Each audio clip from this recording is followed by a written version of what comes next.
Mon enfant bien-aimé, aujourd'hui, je veux que tu comprennes la profondeur et la beauté de la communauté dans la foi. Imagine une lumière, une flamme vive qui brille avec éclat dans l'obscurité. Cette lumière, c'est ta foi, nourrie par mon amour infini. Mais, tout comme une flamme isolée peut vaciller et s'éteindre face à des vents puissants, une foi solitaire peut aussi vaciller sous le poids des épreuves de la vie. C'est là que la communauté entre en jeu. Elle est comme un cercle de lumière, où chaque flamme individuelle s'unit à celle des autres, créant ainsi une source de chaleur et de lumière encore plus grande, capable de résister aux tempêtes les plus féroces. La foi, mon enfant, n'est pas destinée à être vécue en isolation.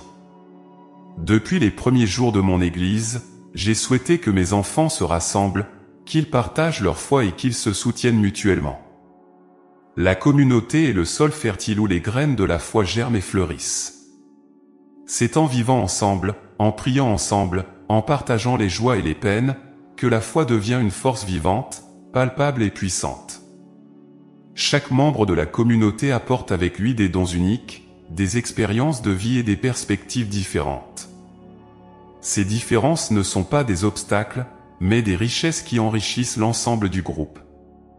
Lorsque tu te joins à une communauté de foi, tu n'apportes pas seulement ta présence, tu apportes ta vie, ton histoire, tes luttes et tes triomphes. Et en retour, tu reçois les mêmes des autres, créant ainsi un réseau de soutien inestimable. Dans ce réseau, ta foi trouve des racines profondes, elle se nourrit de l'expérience collective et se fortifie grâce à l'amour partagé. L'importance de la communauté dans la foi se manifeste de multiples façons. Par exemple, dans la prière commune, il y a une puissance spirituelle qui dépasse celle de la prière individuelle. Lorsque vous priez ensemble, vos voix s'élèvent comme un seul cri vers le ciel, et cette unité dans la prière crée une connexion plus forte avec moi. Il y a aussi la célébration des sacrements en communauté, qui est un autre témoignage de cette force collective.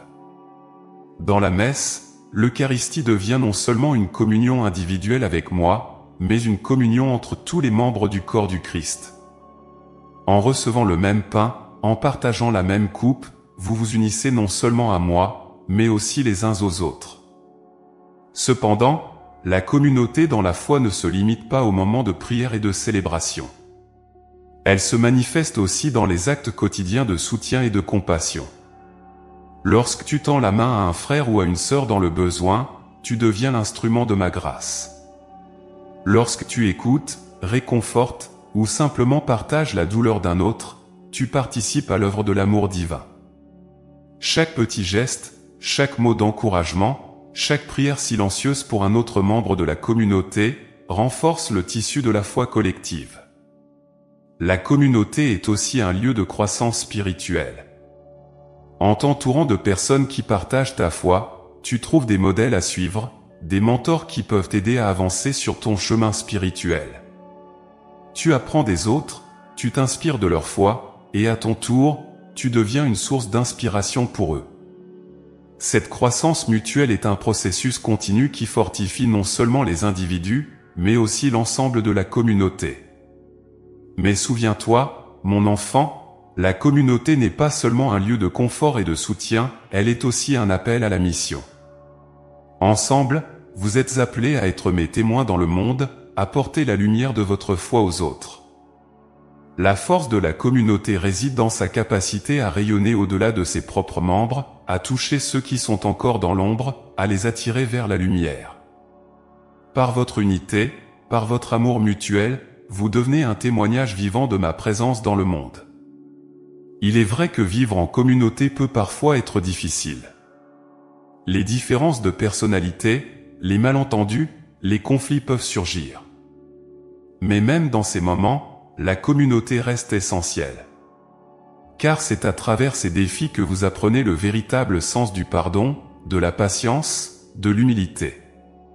C'est dans la confrontation avec les difficultés que votre amour pour moi et pour les autres est mis à l'épreuve, et c'est là que votre foi se purifie et se renforce. Mon enfant, je t'encourage à te plonger pleinement dans ta communauté de foi. Ne sois pas un spectateur passif, mais un participant actif. Implique-toi, contribue, sois présent. Chaque sourire que tu offres, chaque main que tu tiens, chaque prière que tu murmures pour un autre, ajoute à la force collective de la communauté. Rappelle-toi que ta foi, bien que personnelle, n'est jamais isolée. Elle est une partie d'un tout plus grand, un tout qui a le pouvoir de transformer non seulement ta vie, mais aussi le monde qui t'entoure. Ensemble, vous pouvez surmonter les épreuves, célébrer les joies, et grandir dans l'amour et la connaissance de moi. Ensemble, vous êtes plus forts. Ensemble, vous êtes le corps du Christ, vivant et actif dans ce monde. Que cette vérité te remplisse de paix et de courage alors que tu continues à marcher sur le chemin de la foi, entouré de tes frères et sœurs. Je suis avec vous, aujourd'hui et toujours, unissant vos cœurs et fortifiant votre foi par la puissance de mon amour éternel. Mon enfant bien-aimé, je veux aujourd'hui que tu ressentes la puissance profonde de l'amour et de la charité, et comment ces vertus peuvent forger une unité indéfectible au sein de votre communauté de foi. Imagine ton cœur comme un réceptacle de mon amour divin, un amour si pur, si total, qu'il te comble et déborde, irradiant autour de toi. Cet amour, c'est le lien sacré qui unit chaque membre de votre communauté. Et lorsque cet amour se manifeste par la charité, il devient un témoignage vivant de ma présence parmi vous. L'amour et la charité ne sont pas simplement des mots ou des concepts abstraits. Ils sont la force vitale qui anime votre communauté, qui la rend solide face aux tempêtes et aux épreuves. Lorsque vous vous aimez les uns les autres, non pas d'un amour éphémère ou intéressé, mais d'un amour qui vient de moi, vous construisez un lien incassable. Cet amour transcende les différences, les désaccords et les incompréhensions. Il vous permet de voir en chaque personne, non pas un étranger ou un simple membre de l'Église, mais un frère, une sœur, porteur de ma lumière. La charité, mon enfant, est l'expression concrète de cet amour. Elle se manifeste par des actes, des gestes de bonté, de générosité et de service. Par la charité, l'amour se transforme en action, et c'est cette action qui fortifie l'unité de votre communauté. Lorsque tu tends la main à celui qui est dans le besoin, lorsque tu consoles celui qui est dans la peine, lorsque tu partages ce que tu as avec celui qui n'a rien, tu n'es pas seulement en train de vivre ta foi, tu es en train de renforcer les liens de votre communauté. L'unité dans l'amour et la charité se révèle dans la manière dont vous prenez soin les uns des autres. Pense à la première communauté chrétienne, qui partageait tout en commun, où personne ne manquait de rien parce que chacun donnait selon ses moyens. Ce modèle reste un exemple intemporel de ce que signifie vivre l'unité dans l'amour.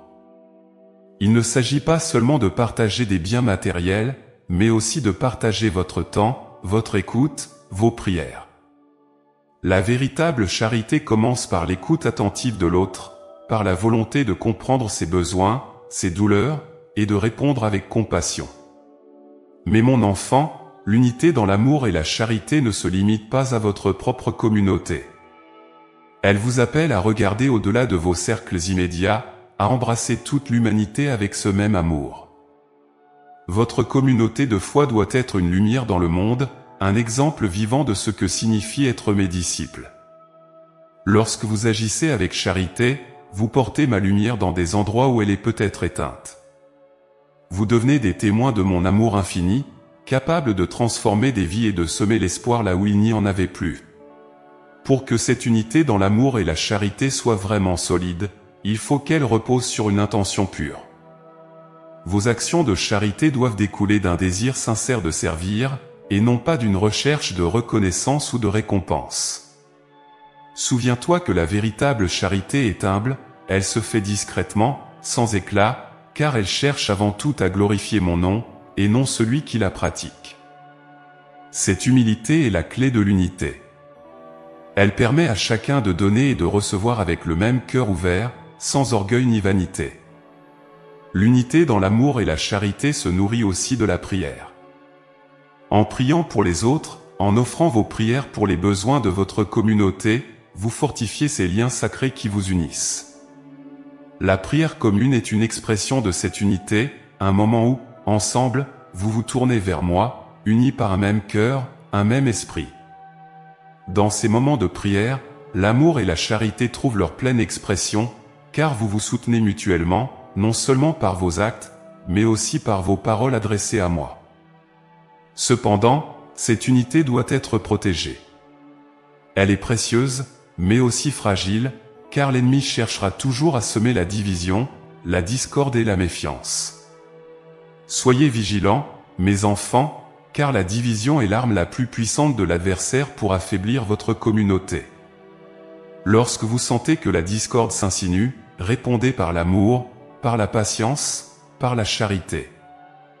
Ne laissez pas les malentendus ou les querelles s'envenimer. Apprenez à pardonner rapidement, à vous réconcilier sans tarder, car c'est dans l'unité que vous trouverez la force de résister aux attaques du mal. L'unité dans l'amour et la charité est également un appel à la fidélité. Fidélité à moi, bien sûr, mais aussi fidélité les uns aux autres. Soyez loyaux dans vos relations, soutenez-vous dans les moments de faiblesse, encouragez-vous dans la foi. Cette fidélité est le ciment qui maintient la cohésion de votre communauté. Elle vous permet de traverser les tempêtes ensemble, de vous relever après les chutes, et de continuer à avancer sur le chemin de la foi, main dans la main. Mon enfant, je t'invite à méditer profondément sur l'unité dans l'amour et la charité. Voilà non comme une obligation, mais comme une grâce, un don précieux que je vous offre pour vivre pleinement votre foi. Chaque jour, cherche à renforcer cette unité par tes actions, par tes paroles, et surtout par ton cœur. Laisse l'amour et la charité guider chacune de tes interactions, non seulement au sein de ta communauté de foi, mais aussi dans toutes les sphères de ta vie. Rappelle-toi toujours que l'amour que tu donnes ne diminue jamais, il se multiplie. Plus tu donnes, plus tu en reçois, et plus ton cœur se dilate pour accueillir mon amour infini. De même, la charité n'appauvrit jamais, elle enrichit, car elle te rapproche de moi, elle te permet de vivre pleinement ta vocation d'enfant de Dieu, appelé à aimer et à servir. En vivant cette unité dans l'amour et la charité, vous devenez un reflet de ma lumière dans le monde, un témoignage vivant de ma présence parmi vous. Vous montrez au monde que, malgré les divisions, les conflits et la haine qui peuvent régner, il est possible de vivre en harmonie, en paix et en amour. Vous devenez des artisans de paix, des porteurs d'espérance, des témoins de mon amour éternel. Mon enfant bien-aimé, je sais combien la vie peut parfois sembler lourde, accablante, et remplie de défis que tu n'aurais jamais imaginé affronter. Les tempêtes de l'existence peuvent surgir soudainement, apportant avec elles des vagues de tristesse, de doute et de peur. Cependant, c'est précisément dans ces moments d'épreuve que la force de la communauté brille avec le plus d'éclat. Ce n'est pas un hasard si tu fais partie d'une communauté de foi. Elle est un refuge, un abri pour ton âme dans les moments de tourmente, et un endroit où tu peux trouver un soutien sincère et désintéressé. Le soutien mutuel en temps d'épreuve est l'un des plus grands trésors que votre communauté de foi peut offrir. Il s'agit de cette capacité à porter les fardeaux les uns des autres, à être présent pour l'autre, non seulement dans les moments de joie, mais aussi, et surtout, dans les moments de douleur et de souffrance. Quand tu es frappé par l'adversité, il peut être tentant de te replier sur toi-même, de te retirer et de porter seul le poids de tes soucis. Pourtant, je t'ai donné des frères et des sœurs dans la foi pour que tu n'aies jamais à traverser ces épreuves seul. Pense à moi, mon enfant, et à la manière dont j'ai toujours marché aux côtés de ceux qui souffrent. J'étais là avec Job dans sa douleur, avec Marie-Madeleine dans sa détresse, avec Pierre dans ses doutes. Tout comme moi, ta communauté est appelée à être présente pour toi, à partager tes peines et à alléger ton fardeau. Le soutien mutuel, c'est plus qu'une simple présence physique, c'est une connexion profonde qui transcende les mots, une présence spirituelle qui apporte réconfort et paix. Lorsque tu traverses des moments difficiles, laisse les autres entrer dans ta douleur. Laisse-les prier pour toi, te conseiller, et t'entourer de leur amour. Il y a une grande humilité et une grande force dans le fait de reconnaître que tu as besoin des autres, que tu ne peux pas tout affronter seul. Et de la même manière, sois prêt à être cette source de soutien pour les autres. Dans la communauté, le soutien mutuel n'est pas une route à sens unique. Chacun est appelé à donner et à recevoir, car c'est dans cet échange que se renforce l'esprit de solidarité et d'unité. Les moments d'épreuve sont aussi des occasions pour toi de grandir dans la foi. En soutenant et en étant soutenu, tu apprends des leçons de vie précieuses, tu expérimentes de manière tangible l'amour que j'ai pour toi à travers les autres. Ce soutien mutuel est un reflet de l'amour que j'ai montré tout au long de ma vie sur Terre, un amour qui se donne sans réserve, un amour qui se manifeste dans les actes concrets de solidarité. Dans les épreuves, il y a parfois des moments de grande solitude, où il semble que personne ne peut vraiment comprendre ce que tu traverses. Pourtant, même dans ces moments, le soutien de la communauté est là, parfois sous des formes subtiles mais puissantes, une prière silencieuse, un geste de gentillesse, un mot de réconfort. Ces petits signes sont des rappels que tu n'es jamais seul, que même dans l'obscurité, la lumière de la communauté brille pour toi. Il est important de se rappeler que le soutien mutuel en temps d'épreuve ne signifie pas que les problèmes disparaîtront instantanément. Parfois, les épreuves sont longues et difficiles, mais la présence continue et fidèle de ta communauté de foi peut te donner la force de persévérer. C'est dans cette constance, dans cette fidélité, que tu trouveras la vraie valeur du soutien mutuel. Lorsque tu vois que d'autres sont là pour toi, que leur amour ne faiblit pas, même lorsque les jours sont sombres, tu découvriras une nouvelle profondeur dans ta foi et dans tes relations avec les autres. Le soutien mutuel prend aussi des formes pratiques, aider un frère ou une sœur dans le besoin matériel, partager des ressources, offrir son temps et son écoute. Ces actes de charité concrète sont autant d'expressions de l'amour que j'ai pour toi, et ils renforcent les liens au sein de la communauté. Par ces gestes, tu deviens mes mains et mes pieds sur cette terre, apportant non seulement du réconfort spirituel, mais aussi une aide tangible à ceux qui en ont besoin. En temps d'épreuve, il est aussi crucial de se rappeler que chaque membre de la communauté traverse des difficultés à différents moments de sa vie.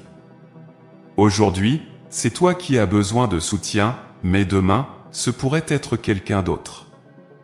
C'est pourquoi il est si important de cultiver un esprit de bienveillance et de compassion en tout temps, d'être attentif aux besoins des autres, même lorsque tout va bien pour toi. Cette vigilance est un signe de maturité spirituelle et de véritable amour fraternel. La foi, mon enfant, n'est pas une simple croyance abstraite, elle se vit et se manifeste dans les relations humaines, dans le soutien mutuel qui est au cœur de la vie communautaire.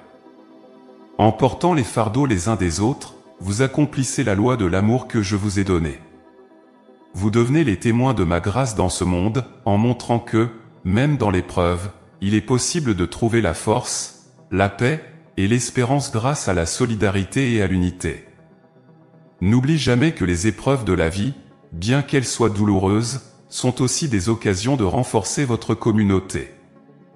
Chaque épreuve surmontée ensemble renforce les liens, augmente la confiance mutuelle et approfondit l'amour que vous avez les uns pour les autres. Et à travers ces épreuves, vous grandissez non seulement en tant qu'individu, mais aussi en tant que communauté de foi, devenant une lumière encore plus brillante dans ce monde souvent assombri par la souffrance et le désespoir. Mon enfant, je t'invite à voir chaque épreuve non comme un obstacle insurmontable, mais comme une opportunité de grandir en amour et en foi, avec le soutien de ta communauté.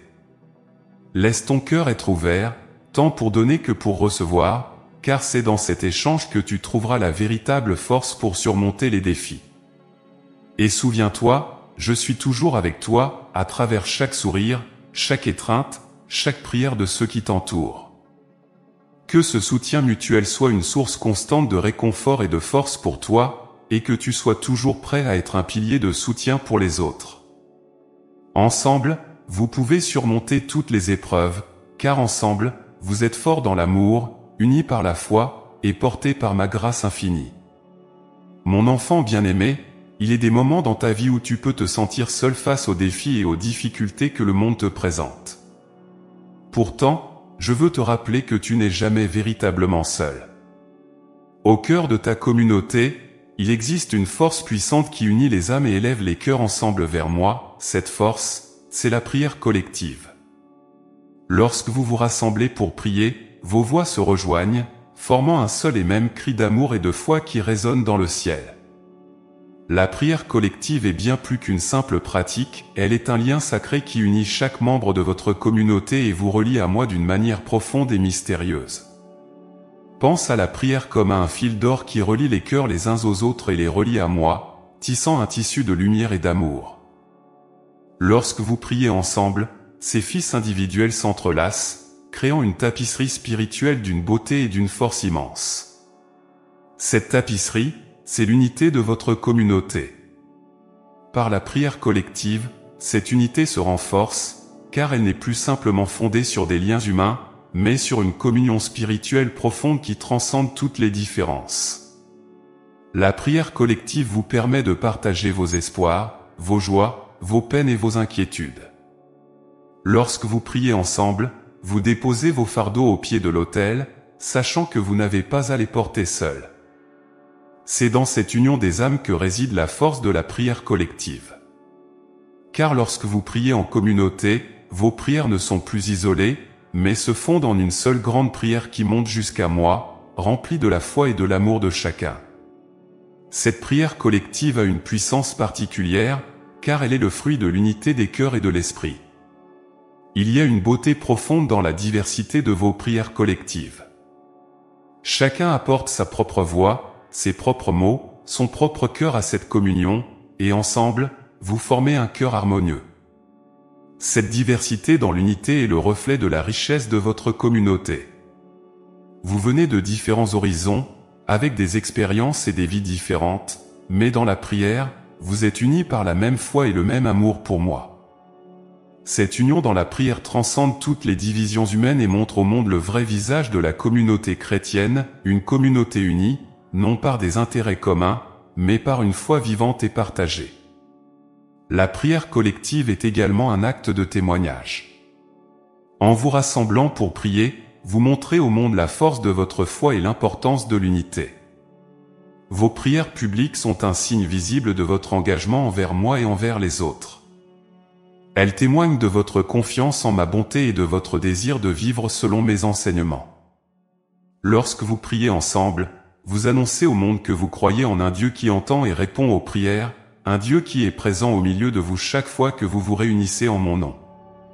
La prière collective est aussi un moyen puissant de soutenir les membres de votre communauté qui traversent des moments difficiles. Quand vous priez pour un frère ou une sœur en difficulté, vous lui offrez plus que de simples mots, vous lui donnez la force de continuer, la certitude qu'il n'est pas seul, et l'assurance que toute la communauté est derrière lui, le soutenant par la prière. Cette solidarité exprimée dans la prière renforce les liens entre vous et aide à guérir les blessures du cœur. C'est une manière de porter les fardeaux les uns des autres, de partager les souffrances et d'apporter un réconfort spirituel. Mon enfant, je t'invite à te souvenir des moments où, en prière collective, tu as senti ma présence d'une manière particulière. Ces moments de grâce sont des témoignages de la puissance de la prière unie. Lorsque vous priez ensemble, mon Esprit Saint est à l'œuvre parmi vous, il touche chaque cœur, il guérit, il fortifie, il illumine. La prière collective ouvre les portes de mon royaume, elle vous rapproche de moi, elle vous fait entrer dans une communion plus profonde avec mon amour et ma paix. C'est dans ces moments que vous pouvez ressentir le véritable sens de l'unité chrétienne, une unité qui n'est pas seulement visible, mais qui est vécue dans la profondeur de vos âmes. La prière collective a aussi le pouvoir de transformer les situations, de changer les cœurs et d'apporter des solutions là où il semblait n'y en avoir aucune. Je vous ai dit que là où 2 ou 3 sont réunis en mon nom, je suis au milieu d'eux. Cette promesse n'est pas une simple parole, c'est une réalité vivante. Chaque fois que vous vous réunissez pour prier, mon amour et ma puissance se manifestent de manière particulière. Vous pouvez demander des guérisons, des délivrances, des grâces, et je vous répondrai, car votre foi collective est une force qui ouvre les portes du ciel. Dans les temps anciens, mes enfants se rassemblaient dans les temples pour prier ensemble, et aujourd'hui encore, cette tradition continue dans vos églises, vos foyers, et même dans vos cœurs lorsque vous vous unissez dans la prière. Ces moments de prière commune sont des moments sacrés, des moments où le temps semble s'arrêter et où l'éternité touche la terre. Chaque prière, chaque mot, chaque souffle qui monte vers moi en communauté est un acte d'amour, une offrande qui me plaît. Cependant, mon enfant, il est important de se rappeler que la prière collective n'est pas un substitut à la prière personnelle. Les deux se complètent. Ta prière personnelle est le lieu de ton dialogue intime avec moi, où tu me confies tes pensées les plus profondes, tes désirs, tes craintes. Mais la prière collective est l'endroit où cette relation personnelle avec moi s'élargit pour inclure toute ta communauté. Ensemble, vous formez un corps, mon corps mystique, et la prière collective est l'expression de cette réalité spirituelle.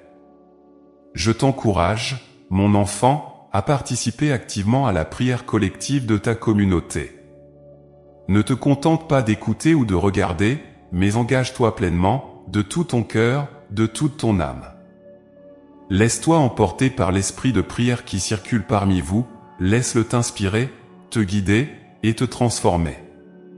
Chaque prière que tu fais en union avec les autres est une pierre précieuse ajoutée à l'édifice spirituel de votre communauté. Ensemble, vous construisez quelque chose de beau, quelque chose qui dépasse de loin ce que vous pourriez accomplir seul. Il est aussi bon de se rappeler que la prière collective n'est pas limitée aux églises ou aux lieux sacrés. Vous pouvez prier ensemble partout, dans vos maisons, dans vos lieux de travail, dans la nature. Chaque endroit où vous vous rassemblez pour prier devient un lieu saint, un lieu où je suis présent. N'ayez pas peur de prier ensemble, où que vous soyez. Votre prière collective sanctifie l'endroit où elle est faite, elle y apporte ma bénédiction et ma paix. Enfin, mon enfant, sache que la prière collective est une préparation pour l'éternité. Un jour, vous serez tous réunis devant moi, dans le ciel, pour prier et chanter ensemble pour toujours. La prière collective que vous vivez ici-bas est une anticipation de cette grande fête céleste. En priant ensemble, vous vous préparez à cette communion parfaite que vous vivrez un jour avec moi et avec tous les saints. Continuez à prier ensemble, à vous soutenir par la prière, et à chercher mon visage en communauté. Je suis au milieu de vous, je vous écoute, je vous aime, et je vous réponds. Que votre prière collective soit toujours une source de joie, de force, et d'unité, unissant vos cœurs et vos âmes dans un amour indéfectible pour moi et pour les autres. Mon enfant bien-aimé, il y a dans ton cœur des blessures qui, bien que cachées, peuvent parfois s'ouvrir à nouveau, causant douleur et division. Ces blessures sont souvent le résultat de malentendus, de mots blessants, ou de gestes inconsidérés. Dans une communauté, aussi unie et aimante soit-elle, il est inévitable que des conflits surviennent, car vous êtes tous humains, avec vos imperfections et vos fragilités. Mais c'est précisément dans ces moments de tension et de discorde que se révèle la véritable force de la communauté, la capacité à pardonner et à se réconcilier. Le pardon, mon enfant, n'est pas une tâche facile. Il demande un acte profond de volonté, un abandon de l'orgueil et une ouverture du cœur à la grâce que je te donne. Pardonner signifie renoncer à la rancune, à la colère, et au désir de revanche. C'est choisir de ne pas permettre à ces sentiments négatifs de prendre racine dans ton cœur, car ils ne font que l'empoisonner et le fermer à mon amour. Lorsque tu pardonnes, tu libères ton cœur de ce fardeau lourd et tu permets à la lumière de ma paix de l'envahir. Mais le pardon ne se limite pas à une simple décision intérieure. Dans le contexte de la communauté, il doit se traduire par des actes concrets de réconciliation. La réconciliation, c'est aller vers l'autre, tendre la main, et chercher à restaurer la relation brisée. C'est reconnaître ses torts, demander pardon avec humilité, et être prêt à pardonner à son tour. Ce processus de réconciliation est essentiel pour préserver l'unité de la communauté, car une communauté divisée par le ressentiment et la méfiance ne peut pas prospérer ni grandir dans la foi. Mon enfant, je sais que parfois, les blessures peuvent sembler trop profondes pour être guéries. Il y a des offenses qui te semblent impardonnables, des mots qui t'ont profondément marqué, des actes qui t'ont laissé des cicatrices. Mais souviens-toi de mon propre exemple sur la croix. Dans ma souffrance extrême, j'ai pardonné à ceux qui m'ont fait du mal, disant « Père, pardonne-leur, car ils ne savent pas ce qu'ils font ».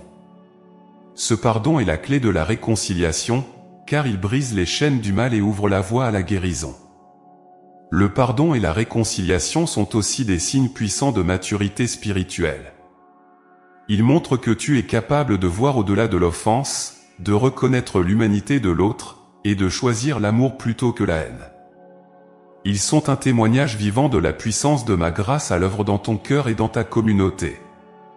Chaque fois que tu pardonnes et que tu te réconcilies avec un frère ou une sœur, tu deviens un instrument de ma paix, tu participes à la construction de mon royaume sur terre. La réconciliation, cependant, ne doit pas être forcée ou superficielle. Elle demande du temps, de la patience, et une sincère volonté de restaurer ce qui a été brisé. Il est important de prendre le temps de réfléchir, de prier, et de demander ma guidance dans ce processus. Parfois, cela peut signifier faire le premier pas même si l'autre personne n'est pas encore prête. Il faut du courage pour s'exposer à la possibilité d'un rejet, mais sache que je suis avec toi dans ces moments, te donnant la force et le soutien dont tu as besoin. Au sein de ta communauté, le pardon et la réconciliation peuvent servir d'exemple pour les autres. Lorsque les membres de la communauté voient que tu es prêt à pardonner et à te réconcilier, ils sont eux aussi encouragés à faire de même. Cela crée un environnement de confiance, de respect mutuel et de paix, où chacun se sent en sécurité et aimé. Une communauté qui vit le pardon est une communauté qui reflète mon amour et qui attire d'autres à elle, car elle incarne véritablement les valeurs de l'Évangile. Mon enfant, il est aussi important de se rappeler que le pardon ne signifie pas oublier ou minimiser ce qui s'est passé. Il ne s'agit pas de nier la douleur ou de prétendre que tout va bien. Le pardon est un processus qui peut prendre du temps, et c'est normal. Il peut y avoir des moments de rechute, des souvenirs douloureux qui ressurgissent, mais chaque acte de pardon, même s'il doit être répété, renforce ta volonté de vivre dans la paix et l'amour. C'est un chemin de guérison qui te rapproche de moi et te libère des chaînes du passé. Il est également essentiel de pratiquer le pardon envers toi-même. Parfois, les conflits au sein de la communauté peuvent être aggravés par la culpabilité ou la honte que tu ressens pour tes propres erreurs. Je veux que tu saches que mon amour pour toi est inconditionnel. Je suis prêt à te pardonner, à te relever, et à te donner une nouvelle chance. Ne laisse pas la culpabilité te ronger, mais viens à moi avec un cœur contrit, et je te donnerai la paix. Cette paix intérieure est le fondement de ta capacité à pardonner aux autres et à chercher la réconciliation. Dans la communauté, il est également important d'instaurer des pratiques régulières de pardon et de réconciliation.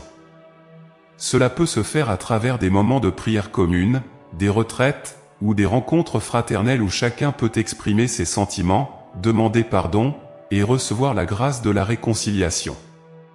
Ces moments de grâce sont précieux pour maintenir l'unité et la force de votre communauté. Ils permettent à chacun de se sentir entendu, compris et aimé, et ils renforcent les liens qui vous unissent. Enfin, mon enfant, sache que le pardon et la réconciliation sont des dons que tu peux offrir non seulement à ta communauté, mais aussi à toi-même. Ils te libèrent des chaînes de l'amertume, du ressentiment et de la colère, et ils t'ouvrent à une vie pleine de paix et de joie. En pardonnant, tu ouvres ton cœur à l'amour, tu permettras à ma lumière d'y entrer et de briller plus intensément. C'est ainsi que tu deviendras un véritable artisan de paix, un témoin de mon amour dans ce monde qui a tant besoin de réconciliation. Que chaque acte de pardon et chaque geste de réconciliation soit une pierre de plus posée sur l'édifice spirituel de ta communauté. Ensemble, dans l'amour et la paix, vous pouvez surmonter toutes les divisions, guérir toutes les blessures, et avancer unis dans la foi et dans l'espérance. Je suis avec vous à chaque pas de ce chemin, vous guidant, vous soutenant, et vous comblant de ma grâce infinie. Mon enfant bien-aimé, la foi que tu portes en ton cœur n'est pas une simple croyance ou une collection de doctrines. Elle est vivante, elle respire, elle agit. Ta foi, nourrie par mon amour, t'appelle à manifester cet amour dans le monde à travers des actes concrets, des œuvres de miséricorde. Ces œuvres sont bien plus que de simples bonnes actions, elles sont le reflet visible de ma présence en toi, elles témoignent de la profondeur de ta foi et de ta volonté de vivre selon mes enseignements. Par les œuvres de miséricorde, tu deviens un instrument de ma grâce, portant mon amour là où il est le plus nécessaire. Les œuvres de miséricorde sont divisées en deux catégories, les œuvres corporelles et les œuvres spirituelles. Les premières touchent aux besoins physiques de tes frères et sœurs, nourrir les affamés, donner à boire aux assoiffés, vêtir ceux qui sont nus, accueillir les étrangers, soigner les malades, visiter les prisonniers, et ensevelir les morts. Ces gestes concrets sont des réponses directes aux besoins les plus fondamentaux de l'humanité. Par eux, tu incarnes l'amour que j'ai pour chaque être humain, sans exception. Chaque fois que tu donnes de ta nourriture à celui qui a faim, chaque fois que tu offres un abri à celui qui est sans foyer, tu me fais à moi-même, car ce que tu fais au plus petit de mes enfants, c'est à moi que tu le fais. Cependant, mon enfant, les œuvres de miséricorde corporelle ne sont que la moitié du chemin. Les œuvres de miséricorde spirituelle sont tout aussi essentielles, car elles touchent l'âme, elles nourrissent l'esprit. Elles consistent à conseiller ceux qui doutent, instruire ceux qui ignorent, corriger ceux qui pêchent, consoler ceux qui sont affligés, pardonner les offenses, supporter patiemment les personnes ennuyeuses, et prier pour les vivants et les morts. Ces œuvres demandent une attention particulière, une écoute profonde, et un cœur ouvert à l'autre. Elles t'invitent à aller au-delà de toi-même, à entrer dans la souffrance ou la confusion de l'autre, et à y apporter la lumière de ma vérité et de mon amour. Lorsque tu pratiques les œuvres de miséricorde, tu participes à ma mission sur terre. Tu deviens mes mains, mes pieds, et mon cœur pour ceux qui sont dans le besoin. Ces actes de miséricorde sont des témoignages puissants de ta foi, car ils montrent que tu es prêt à aller au-delà des paroles, à mettre en pratique ce que tu crois. Ils sont la manifestation concrète de ta foi en action, une foi qui ne se contente pas de regarder le monde depuis un lieu de confort, mais qui s'engage activement à transformer ce monde par l'amour. Les œuvres de miséricorde sont aussi un moyen de grandir spirituellement. Chaque fois que tu poses un acte de miséricorde, tu te rapproches de moi, car tu apprends à voir le monde avec mes yeux, à aimer avec mon cœur. Elle t'aide à développer la compassion, l'empathie et l'humilité. Elle te rappelle que tu es appelé à servir, non à être servi, et que la vraie grandeur dans le royaume des cieux se mesure à la capacité de se donner aux autres. En servant les autres, tu te purifies des égoïsmes et des orgueils qui peuvent entraver ta relation avec moi. Mon enfant, il est important de se rappeler que les œuvres de miséricorde ne sont pas des actes isolés, mais font partie intégrante de ta vie de foi. Elles ne doivent pas être reléguées à des moments spécifiques ou à des situations extrêmes, mais doivent imprégner chaque aspect de ton existence. Il y a toujours une occasion de pratiquer la miséricorde, même dans les petits gestes du quotidien, un sourire à celui qui est triste, une parole gentille à celui qui se sent seul, une oreille attentive à celui qui a besoin de parler. Ces petites œuvres, bien qu'elles semblent insignifiantes, ont un impact profond, car elles montrent que tu vis ta foi de manière authentique et constante. En communauté, les œuvres de miséricorde prennent une dimension encore plus grande. Ensemble, vous pouvez accomplir des choses qui seraient impossibles seuls. Vous pouvez créer des réseaux de soutien pour les plus vulnérables, organiser des campagnes pour aider les nécessiteux, et inspirer les autres à rejoindre ce mouvement de miséricorde. Votre communauté devient ainsi un phare de lumière dans le monde, un lieu où ceux qui sont dans la détresse peuvent trouver non seulement de l'aide matérielle, mais aussi un réconfort spirituel. En vous unissant dans ces œuvres, vous renforcez votre foi collective et montrez au monde la puissance de la charité chrétienne. Les œuvres de miséricorde sont aussi un témoignage pour ceux qui ne partagent pas encore votre foi. Elles montrent que votre foi n'est pas une simple idéologie ou une tradition vide, mais une réalité vivante qui transforme des vies.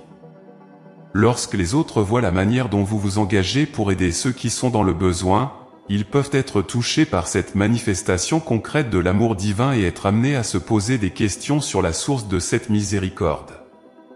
C'est ainsi que, par vos actes, vous devenez des missionnaires, annonçant l'Évangile non seulement par des paroles, mais par des actions. Il est aussi essentiel de pratiquer les œuvres de miséricorde avec un cœur pur, sans attendre de reconnaissance ou de récompense. Souviens-toi, mon enfant, que chaque acte de miséricorde que tu poses est vu par moi, même s'il passe inaperçu aux yeux du monde. Ne cherche pas la gloire ou l'approbation des hommes, mais fais-le par amour pour moi et pour ceux que tu sers. C'est dans cette humilité que réside la vraie beauté des œuvres de miséricorde, car elles deviennent alors une véritable offrande, un sacrifice d'amour qui me plaît et qui enrichit ton âme. En pratiquant les œuvres de miséricorde, tu construis un trésor dans le ciel, un trésor qui ne peut être ni volé ni détruit. Chaque acte de miséricorde est une pierre précieuse ajoutée à ce trésor, une preuve de ton amour pour moi et pour tes frères et sœurs. C'est un trésor qui te suivra au-delà de cette vie et qui témoignera de la manière dont tu as vécu ta foi sur terre.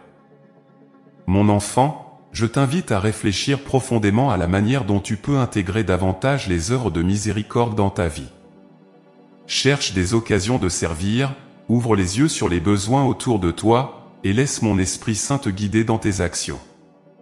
N'aie pas peur de sortir de ta zone de confort, car c'est souvent là que tu trouveras les plus grandes bénédictions. Chaque fois que tu pratiques une œuvre de miséricorde, tu grandis dans l'amour, tu renforces ta foi, et tu deviens un témoignage vivant de ma miséricorde dans le monde. Que chaque œuvre de miséricorde que tu poses soit comme un rayon de lumière dans les ténèbres, un signe de mon amour pour tous ceux que tu rencontres. Ensemble, en communauté, continuez à être des porteurs de ma miséricorde, des témoins de la foi vivante, et des artisans de paix et de justice. Je suis avec vous dans chaque acte de miséricorde, vous guidant, vous fortifiant, et vous bénissant, maintenant et pour toujours. Mon enfant bien-aimé, il y a une mission sacrée qui repose sur tes épaules, une mission qui transcende ta propre vie et qui s'étend bien au-delà de ton temps sur cette terre, la transmission de la foi aux générations futures. Cette responsabilité n'est pas seulement un devoir, mais un acte d'amour, un témoignage vivant de ta foi en moi et de ton engagement envers ma parole. Lorsque tu transmets la foi à ceux qui viendront après toi, tu t'assures que la lumière de mon amour continue de briller dans le monde, guidant les âmes et apportant l'espoir là où il est nécessaire. La transmission de la foi n'est pas une tâche passive ou automatique, elle demande de l'engagement, de la patience et une profonde conviction. Tu es appelé à être un exemple vivant de la foi, à incarner les valeurs et les enseignements que tu veux voir perpétuer. Les générations futures, ces enfants, ces jeunes qui grandissent dans un monde en perpétuel changement, ont besoin de modèles concrets, de personnes qui vivent leur foi avec intégrité et authenticité. Ils observent non seulement ce que tu dis, mais surtout ce que tu fais. Ton comportement, tes choix, tes paroles sont autant de témoignages de la foi que tu portes en toi. L'une des premières étapes dans la transmission de la foi est de cultiver un environnement où celle-ci peut s'épanouir. Cela commence dans la famille, qui est le premier lieu où la foi est semée dans le cœur des jeunes. Parents, grands-parents, oncles et tantes, chacun a un rôle à jouer pour inculquer aux enfants l'amour de Dieu, le respect de ses commandements, et la beauté de la vie chrétienne. Cela se fait par des actes simples, la prière ensemble, la lecture des Écritures, la participation aux sacrements, et l'engagement dans la vie de l'Église. Chaque moment passé à prier ensemble, chaque discussion sur la foi, est une graine plantée dans le cœur des enfants, une graine qui, avec le temps et les soins appropriés, portera des fruits abondants. Mais la transmission de la foi ne se limite pas à la famille. Elle s'étend à toute la communauté. L'Église, en tant que corps du Christ, a la responsabilité collective de nourrir la foi des jeunes et de les préparer à devenir les porteurs de cette foi dans l'avenir.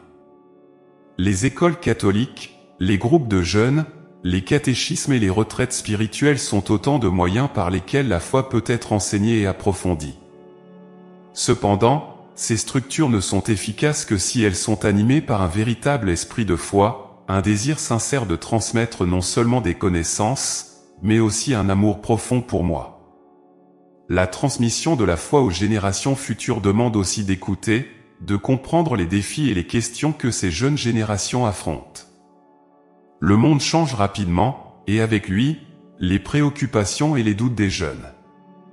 Il est essentiel d'être à l'écoute de leurs besoins, de leurs inquiétudes, et de leur offrir des réponses éclairées par la sagesse de la foi.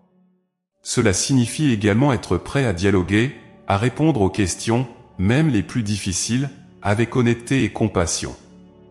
Il ne s'agit pas seulement de transmettre un héritage, mais d'accompagner les jeunes dans leur propre cheminement spirituel, de les guider avec douceur et patience vers une compréhension plus profonde de ma présence dans leur vie.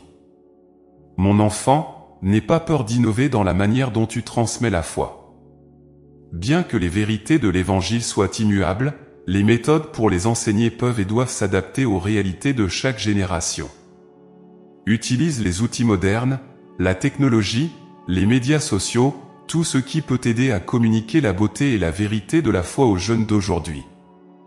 L'important est que le message reste pur, centré sur moi et sur l'amour que j'ai pour chaque personne.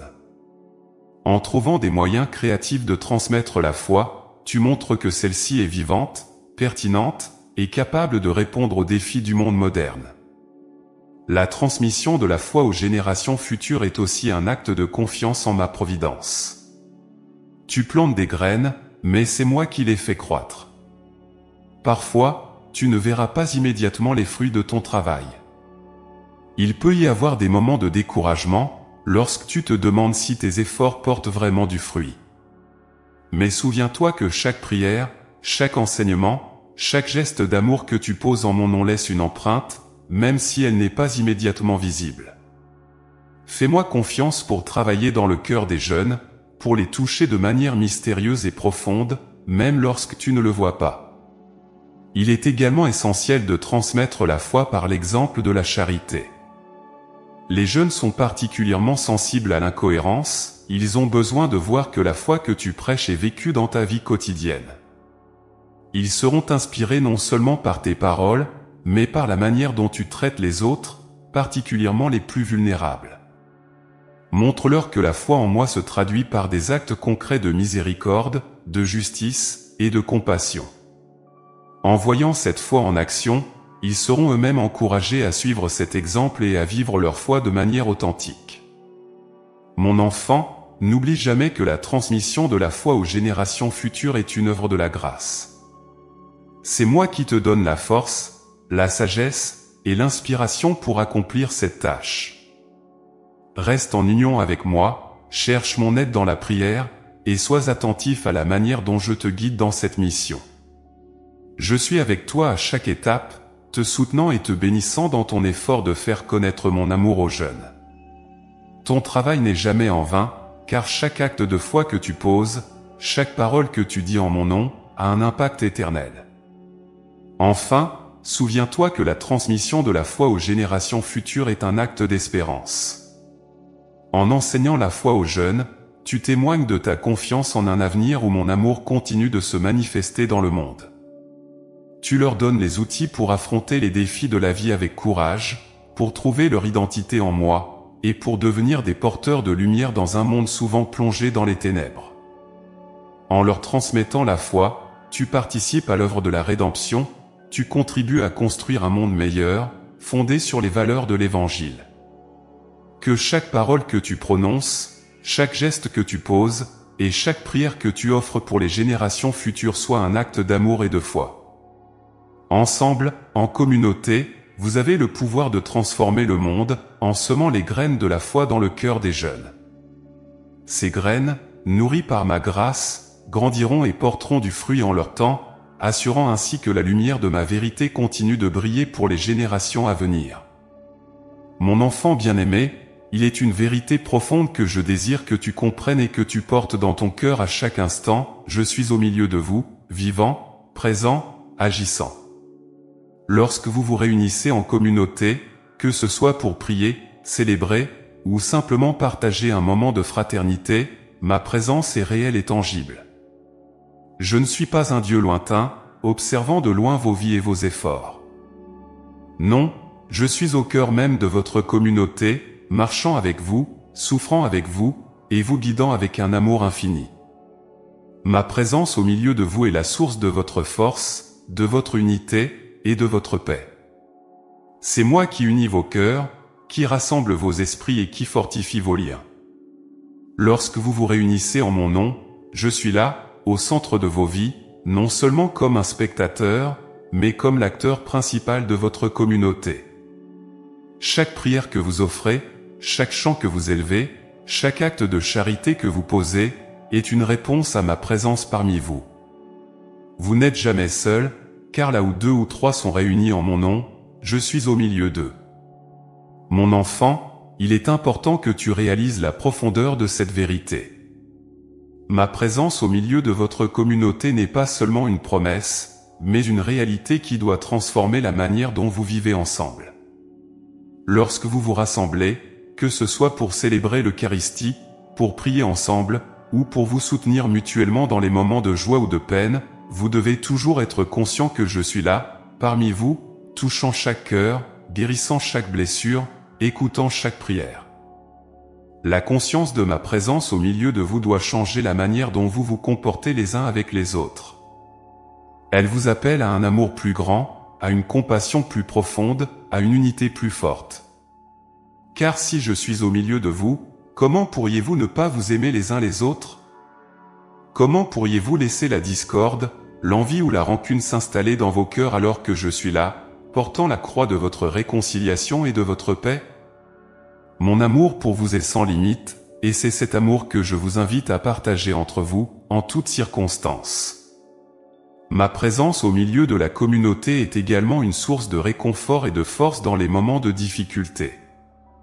Je sais que la vie peut être pleine d'épreuves, de souffrances et de moments d'incertitude. Mais chaque fois que vous traversez une tempête, souvenez-vous que je suis avec vous dans le bateau. Je suis là pour calmer les vagues, pour apaiser les vents, et pour vous guider vers des eaux plus tranquilles. Même lorsque vous ne me voyez pas, même lorsque vous ne ressentez pas immédiatement ma présence, sachez que je suis là, veillant sur vous, prêt à intervenir au moment où vous m'appelez. Il est aussi essentiel de comprendre que ma présence au milieu de vous n'est pas seulement spirituelle, mais aussi sacramentelle. Dans l'Eucharistie, je suis véritablement présent, non pas comme un symbole, mais en réalité, avec mon corps, mon sang, mon âme et ma divinité. Chaque messe, chaque adoration eucharistique est une rencontre réelle avec moi, une occasion de me toucher, de me recevoir, de m'adorer. Cette présence eucharistique est le cœur de votre communauté, la source de votre vie spirituelle et le sommet de votre communion avec moi. En recevant l'Eucharistie, vous êtes unis non seulement à moi, mais les uns aux autres, formant ainsi un seul corps, un seul esprit en moi. Mon enfant, je t'invite à prendre conscience de cette présence réelle et à laisser cette conscience transformer ta vie. Lorsque tu entres dans l'église, lorsque tu t'agenouilles devant l'autel, rappelle-toi que tu es en présence de ton Sauveur, de ton ami, de ton Dieu. Et cette présence ne s'arrête pas aux portes de l'église. Lorsque vous quittez le lieu de culte, je ne reste pas derrière.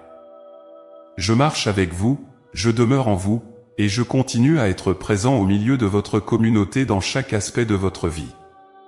Que ce soit dans vos réunions, vos repas partagés, vos travaux, vos loisirs, je suis là, apportant ma bénédiction, ma paix et ma direction. La présence du Christ au milieu de la communauté est aussi une présence qui sanctifie. Par ma présence, tout ce que vous faites en mon nom est béni et sanctifié. Vos œuvres de miséricorde, vos gestes de charité, vos actions de justice sont portés par ma grâce et deviennent des moyens par lesquels je continue à agir dans le monde. En étant conscient de ma présence, vous êtes appelés à vivre de manière sainte, à refléter mon amour et ma lumière dans chaque situation. Cette conscience doit vous inspirer à chercher toujours le bien, à éviter le mal, et à vivre selon les préceptes de l'Évangile. Ma présence au milieu de vous est aussi une présence qui appelle à la mission. Je vous envoie dans le monde pour être mes témoins, pour porter ma lumière là où règnent les ténèbres, pour être les instruments de ma paix et de ma justice. Cette mission ne peut être accomplie que si vous restez unis à moi, conscients de ma présence constante. Lorsque vous agissez en mon nom, lorsque vous portez la bonne nouvelle de mon amour aux autres, vous ne le faites pas seul. Je suis avec vous, guidant vos pas, inspirant vos paroles, et touchant les cœurs à travers vos actions. Enfin, mon enfant, je veux que tu saches que ma présence au milieu de vous est une présence d'espérance.